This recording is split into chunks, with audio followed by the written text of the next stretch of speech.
kondisi yang sangat sulit saat ini. Karena sekarang diplomasi diplomasi biasa itu sudah nggak ngefek. Ya, dialog-dialog oke, tapi nggak ngefek.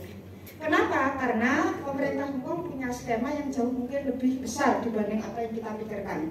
Kenapa itu? Ada beberapa usulan yang saya ingin angkat dan semoga dipertimbangkan untuk 2022 itu menjadi terobosan terbaru konsulat dalam rangka perluasan perlindungan. Jadi jangan hanya mengandalkan kasus yang masuk KJRI, saya yakin itu tidak lebih dari apa yang kita tangani dari Yunnan sampai Sumatera sampai Taiwan sampai Victoria Park. Organisasi pekerja migran jauh menangani lebih banyak mungkin dibanding yang ditangani konsulat itu sendiri. Benar? Nah, jadi beberapa Pak, mungkin pertama ini terkait peran ya, ini kan ngomong peran PMI. Saya mengamati mungkin karena pandemi kita bisa jarang bertemu, tapi saya harapkan pertemuan itu dirutinkan. Ada dua layar pertemuan yang harus dirutinkan, satu dengan lembaga-lembaga yang mengayomi, memberikan shelter maupun yang menangani kasus pekerja migran. Di sini banyak sekali dan karena mereka lah banyak teman-teman kita banyak yang tertolong.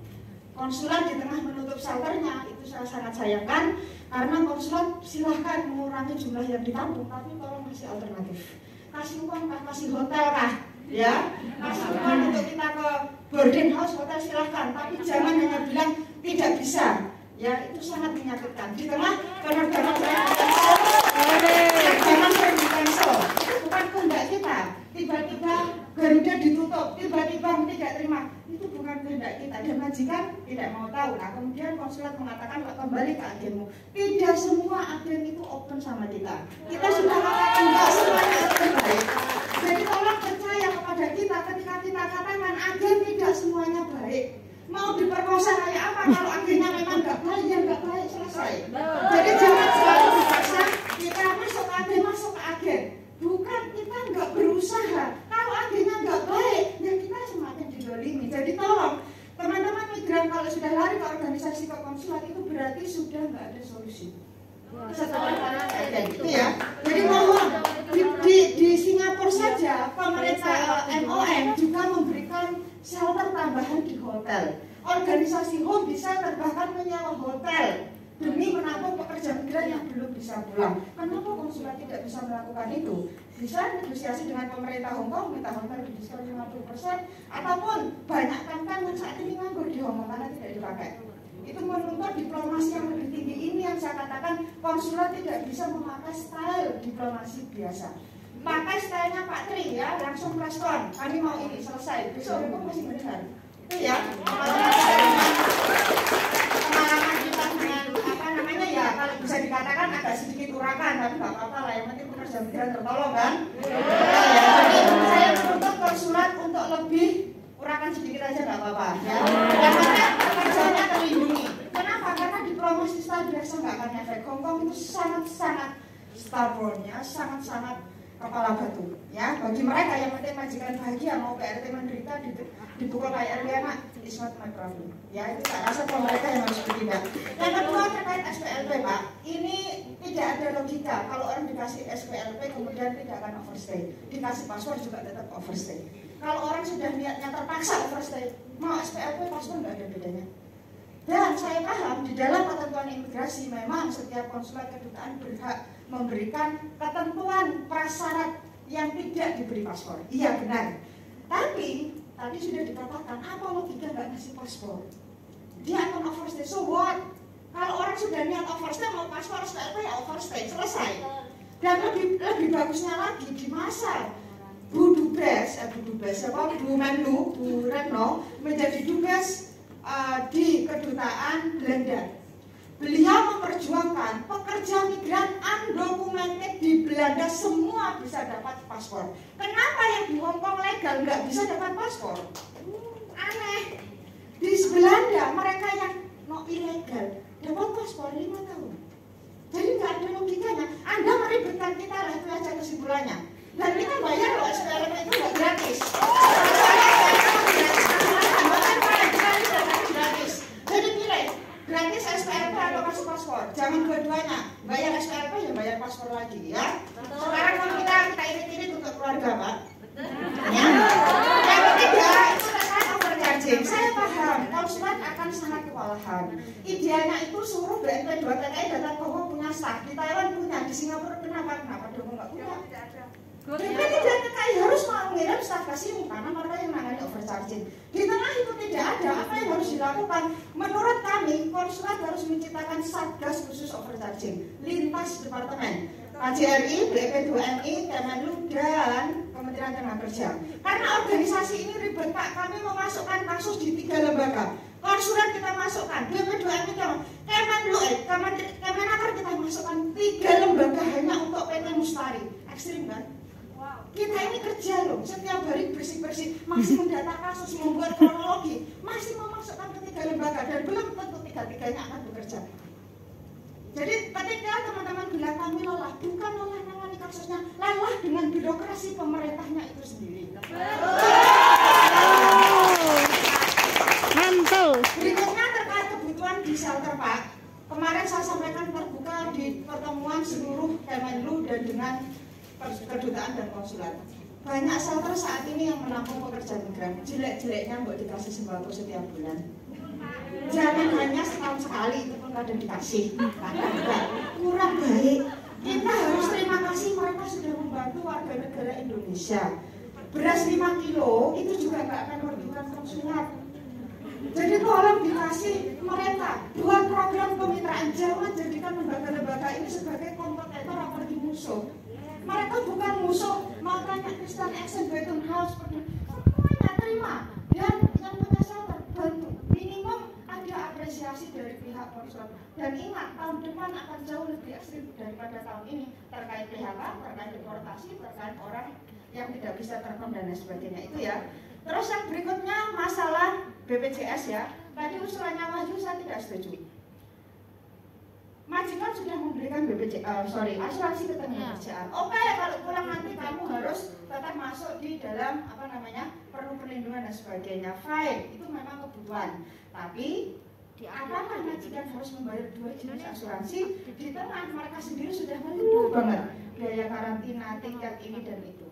Semakin majikan terbebani Pak, yang kena kita. Kamu kita enggak, majikan kami itu mahal sekali, bla bla bla bla bla. Jadi tolong ya, pemerintah bisa membuat kebijakan eksekutif kalau perlu. Semua pekerja migran yang pulang dalam kondisi kecelakaan dikasih biaya pelayanan kesehatan gratis sebagai ucapan terima kasih kepada pahlawan devisa, bisa kan? Dan yang pulang dalam kondisi kecelakaan atau mati itu nggak ada 1% dari seluruh pekerja migran. Lalu kenapa sebelumnya harus bayar BPJS? Ya, jadi itu posisi kami. Kenapa itu dari awal tim BPJS masuk ke Hongkong tahun sekian tahun yang lalu? Itu pertanyaannya. Anda hanya bisa membuat kami membayar BPJS dengan syarat satu, punya kantor di sini. Kalau nggak ada kantor di sini jangan buka BPJS. Yang kedua, Anda kerjasama dengan klinik yang bisa kita datangi. Teman-teman nggak masalah kok bayar. Tapi kalau kita berobat ya bisa reimburse lah, bisa ini. Kalau nggak ada forward, ya. Atau Anda punya sistem di mana kita bisa minta reimbursement. Nggak tahu dengan siapa kita minta reimbursement. Tapi jangan suruh kami membayar biaya yang sudah dibayar oleh majikan. Maaf Bu, terakhir kali ya. Nah, yang terakhir juga mungkin ini lebih ke peran agen ya. Jadi untuk masalah agen ini saya paham konsulat berusaha memberdayakan. Tapi tolong Pak bedakan antara agen yang baik dan yang buruk. Dan lebih dari itu yang sebenarnya kami minta masalah kontrak mandiri Pak. Kontrak mandiri ini saya tanya ke teman-teman yang sudah 10-20 tahun di Hongkong, mau selamanya dengan agen? Mau nggak? Mau selamanya di sini agen, di ketiak agen? Nggak mau kan? Dalam titik tertentu kami butuh bebas dari agen. Kapan? Kalau kontrak mandiri pun begitu komplikatednya. Saya paham konsulat ingin ekstra protektif, but saya katakan unnecessary. Karena apapun yang sudah diatur di Hongkong itu punya kekuatan hukum. Filipina tidak meminta notaris khusus untuk kontrak mandiri. Nepal tidak meminta notaris khusus untuk kontrak mandiri. Why Indonesia butuh notaris khusus untuk kontrak mandiri? Itu Pak. Terima kasih. Amazing. Kita semua apa yang disampaikan Bu Eni dan saya kira ini konstruktif ya. Saya mengapresiasi dan akan kita follow up ya, khususnya di beberapa poin yang terkait dengan kerjasama kemitraan. Saya kira sepakat ya bahwa semua organisasi yang ada di Hongkong ini tidak terkecuali ya, baik itu yang dilaksanakan oleh warga kita sendiri maupun dengan pihak Hongkong atau pihak setempat ya, itu luar mitra kita ya. Seperti Betun, MWPPA, yaitu merupakan mitra kita semua, ataupun lembaga-lembaga lain ya.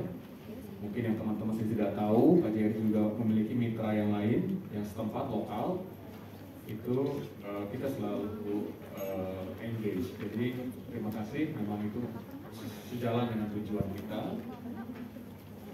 Kita dimulai keterbatasan dan tentu saja sinergitas yang kita utamakan. Terkait isu-isu lainnya seperti penambahan shelter, masukan buat kita Bu, nanti kita upayakan untuk di 2022 kita punya shelter tambahan di masa untuk antisipasi kondisi COVID yang memang tidak kunjung baik. Kita akan upayakan. Lalu juga dengan tadi ya, peran agensi itu Bu Eni nanti kita akan terus berdayakan, dan beberapa hal juga tadi terkait dengan kontrak mandiri itu tercatat ya. Memang masukannya sangat konstruktif, tapi tentu saja kita tetap harus bekerja dalam koridor aturan yang berlaku. Nah ini yang nanti perlu kita carikan terobosannya sehingga kita bisa sama-sama menjalankan apa yang bermanfaat bagi teman-teman TNI semua. Apalagi tadi ya, tapi intinya Bu Eni terima kasih ya, saya sangat senang terkait paspor ya Bu, nanti kita bicarakan dengan imigrasi kondisi tersebut.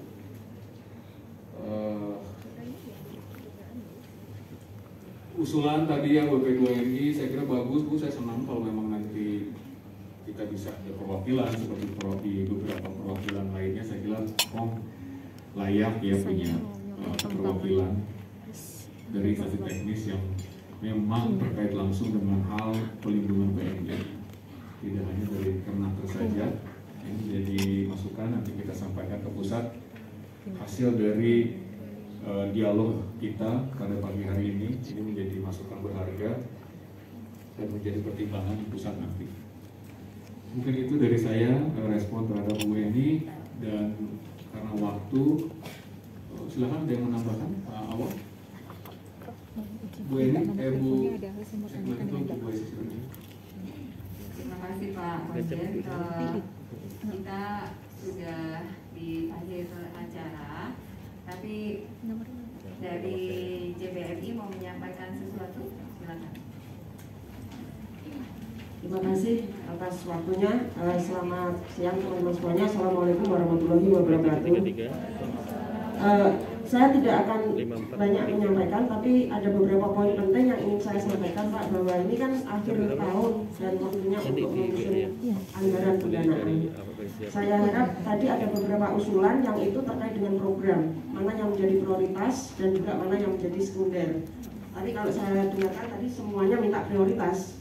Nah ini sudah saatnya mungkin nanti apakah akan ada dialog tambahan lagi untuk hasilnya ini. Mungkin KJRI bisa menyusun program apa yang akan dilakukan ke depan, sehingga Kemenlu juga akan menyetujui. Tadi ada beberapa permintaan terkait dengan masalah paspor dan juga bantuan lainnya untuk shelter ataupun untuk teman-teman yang sedang berkasus yang terkait dengan akomodasi dan juga bantuan makanan.